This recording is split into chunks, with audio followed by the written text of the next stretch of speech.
Selanjutnya kita lihat beberapa contoh rantai pasok. Di sini ada Gateway ya. Gateway ini adalah perusahaan yang menjual komputer. Strategi rantai pasoknya dia menggunakan direct sales manufacturer ya. Jadi menjualnya langsung ke customer, tidak lewat retail atau distributor. Nah, kemudian Gateway ini juga mengembangkan sistem penjualan online ya, sehingga customer bisa memesannya secara online. Kemudian dikirim dari manufacturer ke customer. Nah, kemudian kita juga mengembangkan strategi dengan membangun retail ya. Nah, retailnya ini untuk membantu customer yang akan membeli produk Gateway ya. Kemudian kalau misalnya perlu ada konfigurasi produknya mau seperti apa ya. Namun retail Gateway ini tidak menyediakan barang jadi. Jadi ketika customer itu membeli ya, nanti barangnya dikirim dari pabrik langsung ke customer ya. Nah, perkembangannya awalnya sempat mengalami peningkatan penjualan ya, tapi akhirnya mengalami penurunan ya. Sehingga akhirnya Gateway ini menutup toko-toko retailnya sampai akhirnya dijual ya ke manufaktur komputer Acer Taiwan, yaitu Acer. Nah, berikutnya Apple ya. Nah, Apple ini strateginya berbeda ya. Sejak awal Apple ini membangun jaringan toko retail yang menjual produk-produknya. Ya, namun produk-produk Apple ini memiliki karakteristik produk yang berkualitas ya, dengan harga yang memang relatif lebih mahal dibandingkan produk-produk sejenis. Jadi diferensiasinya itu berdasarkan value ya, bukan berdasarkan harga ya. Difference yang dibangun Apple ini berhasil ya, karena memang tadi kualitasnya juga diakui, desainnya juga bagus, menarik minat ya banyak customer untuk membeli produk Apple. Sehingga Apple ini menjadi salah satu perusahaan tersukses ya saat ini yang mampu menjual produk-produknya dan ke seluruh dunia. Baik, nah berikutnya adalah Zara. Zara ini adalah perusahaan apparel ya, jadi perusahaan pakaian, ya, sepatu, tas seperti itu. Ini adalah salah satu perusahaan atau manufaktur apparel terbesar di dunia saat ini ya, yang tersebar hampir di 100 negara. Pusatnya ini di Spanyol ya. Dan di Zara ini dia memiliki strategi yang responsif ya untuk rantai pasoknya. Ya, di mana siklus dari perancangan sampai penjualan itu ditargetkan 4 sampai 6 pekan ya. Ya, sementara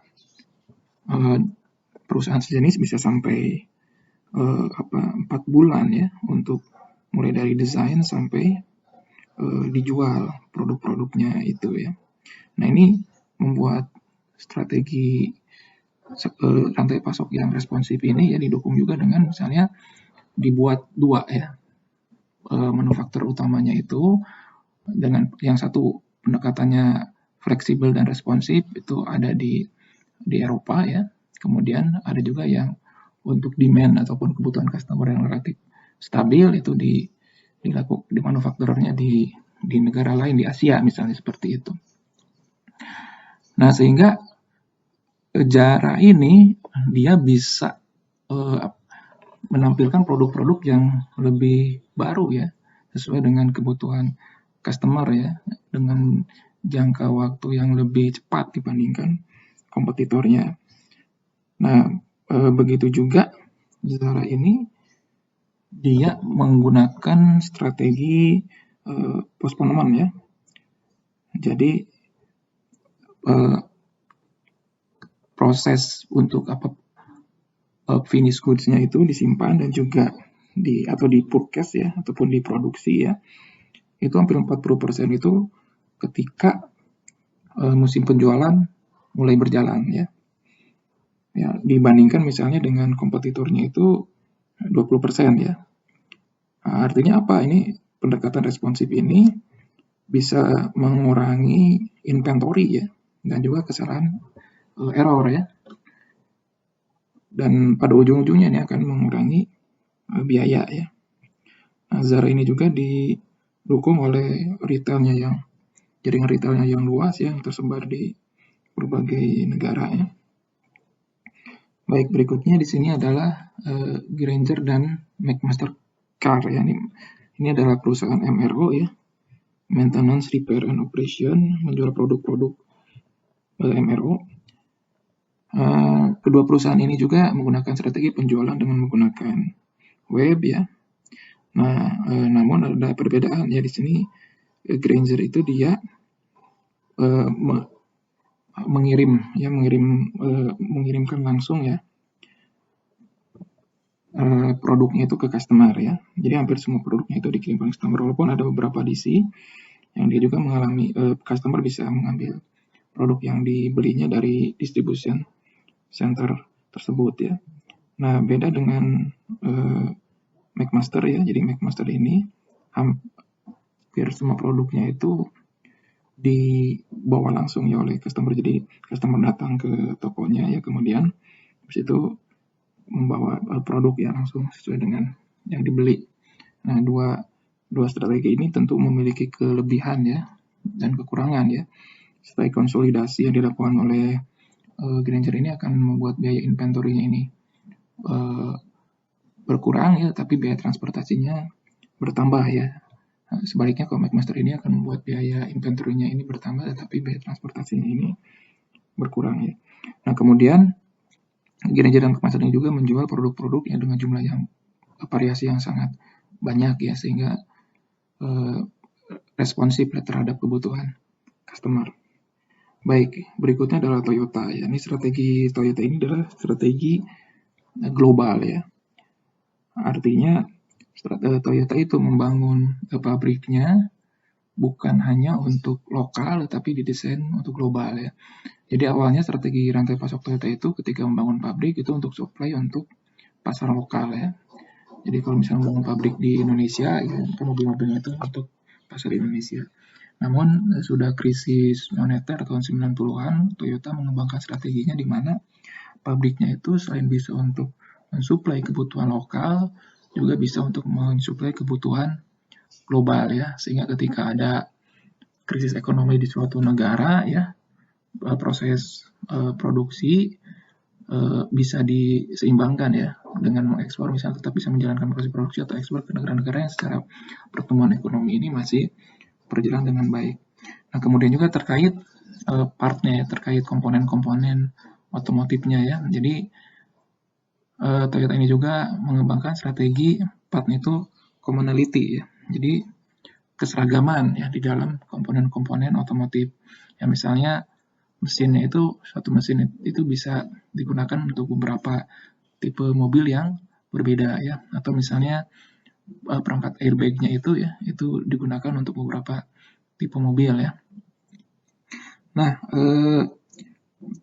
commonality ini ya di satu sisi membantu perusahaan ya terkait untuk secara biaya ya, karena kan kalau kita bicara teorinya itu semakin banyak volume ya yang produksi maka biaya semakin sedikit ya. Tapi di sisi lain juga ada kekurangannya ketika part ini itu ada reject ya, ada cacat ya. Nah, sehingga ketika harus diperbaiki itu banyak ya yang harus diperbaiki dan melibatkan beberapa jenis mobil ya, dan itu bisa mencakup bukan hanya di lokal di satu negara, tapi bisa jadi beberapa negara, karena tadi strateginya bukan hanya untuk mensuplai lokal tapi juga untuk mensuplai. Berikutnya adalah Amazon. Amazon pada awalnya menjual buku yang diperoleh distributor, kemudian dijual online kepada customer. Kemudian Amazon juga meningkatkan penjualannya dengan menjual buku-buku digital, ya, musik, audio, video, ya, kemudian menambah variasi produknya dengan menjual misalnya peralatan-peralatan elektronik, ya, perlengkapan bayi, mainan, ya, sampai perhiasan. Ini dilakukan juga melalui proses akuisisi beberapa perusahaan. Amazon mengakuisisi perusahaan sepatu untuk meningkatkan variasi produk untuk menjual sepatu dan juga masuk di pasar itu, gitu kan.